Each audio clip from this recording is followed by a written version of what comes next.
وحدت الوجود کے عقیدے کا زہر اس حد تک معاشرے کے اندر پھیل چکا ہے کہ ہم دیکھتے ہیں ڈاکٹر اسرار صاحب جیسا شخص جو مفسر قرآن کے طور پہ معاشرے میں معروف ہے، وہ بھی اسی عقیدے کا دفاع کرتا ہوا نظر آتا ہے۔ یہ ان کی کتاب ہمارے ہاتھ میں ہے، سورۃ حدید کی شرح میں ام المصبحات شائع کیا ہے مکتبہ خدام القرآن لاہور نے، رائٹر ہیں ڈاکٹر اسرار صاحب۔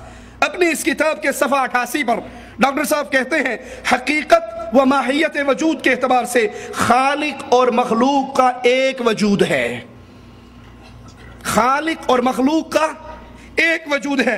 کائنات میں وہی وجود بسیط صلاحیت کیے ہوئے ہے، لیکن جہاں تعین ہوگا تو وہ پھر غیر ہوئے، اس کا عین نہیں۔ چنانچہ ان کا کہنا ہے کہ یہ کائنات کا وجود ایک اعتبار سے اللہ کے وجود کا عین ہے۔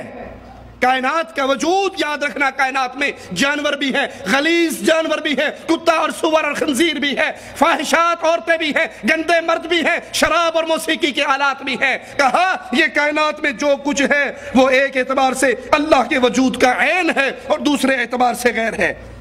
فرماتے ہیں یہ ابن عربی کا نظریہ ہے۔